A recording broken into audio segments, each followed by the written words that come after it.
we continue to preview this game. We'll kick off hour 2 with a former LSU football letterman. A couple of them, as T-Bob, of course, was a 4-year letterman. 4-year. 4-year letterman. 4-year. Dr. Jeremy Burnham, 2-year letterman, Doc? 1 year. 1 year. Sorry about that. Proud grad in 1999 over at Parkview, but now the director of sports medicine. Yeah, it turns out letters do not translate to professional success. Take your 4 letters and show them. Yeah, exactly. Hey, general studies, baby. Never forget. Keep your radio gig, as our guy Dr. Burnham has. He's done great. I'm proud of him. He's a friend. He's an old friend, a childhood friend that has been uber successful in the medical field and finds himself now the director of the sports medicine department here at Oschner. So, first off, congratulations. Good to see you, Doc. Thank you. Good to see you. As a proud former alum of LSU, this is a big day for the program. Yeah, this is historic. I think it happens once in a generation, once in a lifetime. So we're pretty excited about it, and it's good to see everybody kind of come into town and all of the former players and the former people associated with the program are here. So it's been pretty cool. So we heard from Clyde earlier in the show, and I want to get your synopsis and your analysis on some of the injuries on both sides of the ball. With what's happening, but tell me what's happening over here at Oschner, because it seems like you guys are really developing a footprint in Baton Rouge. Absolutely.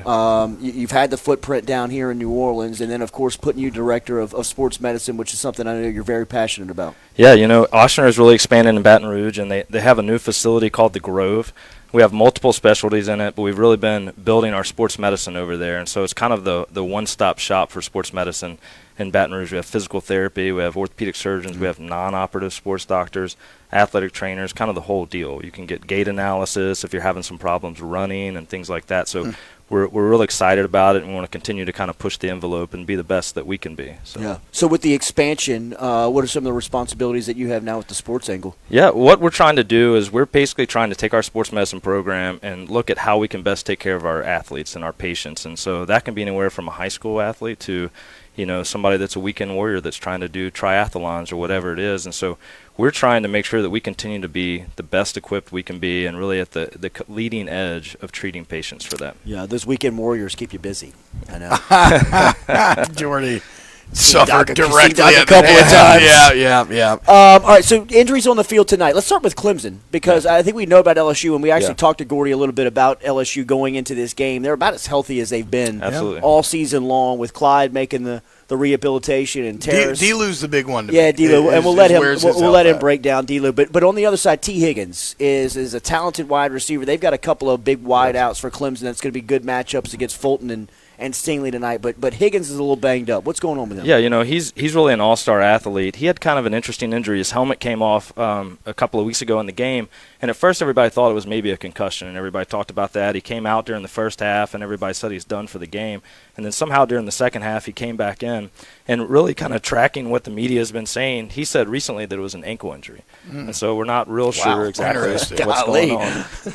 But it sounds like he's going to be back, and I would expect him to be 100%. It doesn't seem like he has any lingering effects. What's it been like for Clyde? Like, I guess with having a hamstring injury, like how did he recover from that quickly, and like how potentially impactful is it? Do you expect it to have an impact today? Doc, he had bounce in the Peach Bowl. Yeah. It was kind of crazy. I mean, I think that speaks to what Jack Marucci and Tommy Moffitt and all those guys are doing, that he recovered so quickly. I mean, really 2 weeks after his injury, he had this non-contact injury and was out there and didn't look like he missed a beat when he was playing. I mean, I know he only took a few snaps, and so with an explosive guy like that, a hamstring's a tough thing. And it kind of depends on how severe the injury is. We're usually talking about 2 to 4 weeks, and he was right there at that 2-week mark and probably could have played the whole game from what it looked like if he needed to. So I would expect him to be 100% at this time. And then what about Damian Lewis? Do we ever get official word on what Damian Lewis's actual injury was in the ankle? It was a re-aggravation is how they termed it, to something that he had suffered earlier in the summer, like a prior injury. So yeah, and I think Coach O mentioned that he was doing some straightforward running on Wednesday, so that would be Monday of a normal week. Sounds like it's probably an ankle sprain. That's a little bit easier on a lineman as opposed to a guy like Clyde if he had an ankle that's really got to cut on it a lot.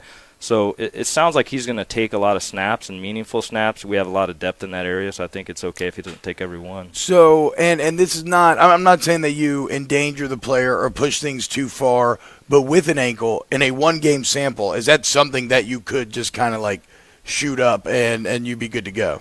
Well, I don't know that you would necessarily talk about shooting it up, but it is a national championship game, and so I think people, if it were the first game of the season or we were winning by a lot, and so you do kind of consider, okay, how many games do we have to play, how big is the stage, and you want to keep people healthy, but I'd be telling him to shoot me up. So. I'd absolutely be. I don't want to feel this. I know I'll feel it tomorrow. I just don't want to feel it for 4 hours tonight. We're good to go. Well, and you got to think the adrenaline and everything like that helps you not feel the pain as much either. So. And then the last one we hadn't talked about, Terrace Marshall. He's been banged up a little bit this year, but has fought through, man. I mean, a guy who's suffered an ankle surgery earlier this year, came back and been productive after that. This year, or tonight, a little bit of a shoulder. Yeah, they called it a shoulder, and I saw some stuff yesterday that said it was a stinger. A stinger is when you kind of get this traction or compression injury to your nerve in your shoulder, and you get some burning, and that usually resolves pretty quickly, same day or within a few days, and so it doesn't look like it's holding him out, and they've kind of indicated that the whole time that they thought he'd be good to go.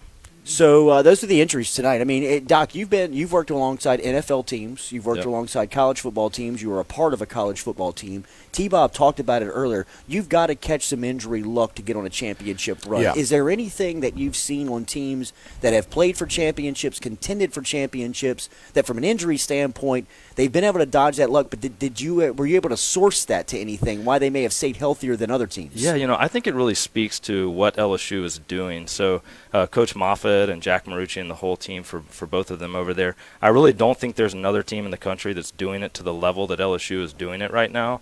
There's some teams that are doing part of what we're doing, but the technology that they have, and it's not just the technology, it's how they're applying it. Yeah. So they're taking this high-tech stuff, and they're not just collecting the data and not knowing what to do with it. They're actually applying it every day, and so they're really more fresh at this point in the year than they probably were at the beginning of the year. Well, I remember that was one of the big things for me during the Ogeron interim year, this idea that, a lot of people think, oh, well, if you practice less, aren't you going to be like less ready for the game or this or that? But because of tech you're talking about, they have those almost like sports bras, right? They can track speed and explosiveness. And for the first time, LSU got faster in November and December, and they got more explosive in November and December. So you're absolutely right. Like, there is actual quantifiable evidence that that what they are doing is working. Yeah, definitely. And they, I think they even mentioned something this week that it was one of the fastest practices they had all year.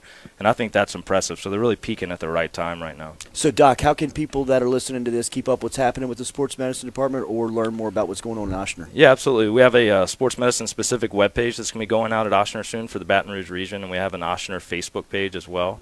And so just check us out there, and we'll keep you up to date. Dr. Jeremy Burnham. Thank you. Always great to see Doc. you. Childhood Go friend Tigers. on Go the Tigers. man over here, former LSU football player, now a part of the Oschner Sports Medical Program. He's the director of it, and Oschner's got us set up here today inside of Benson Tower, overlooking the Superdome and Championship and Champion Square.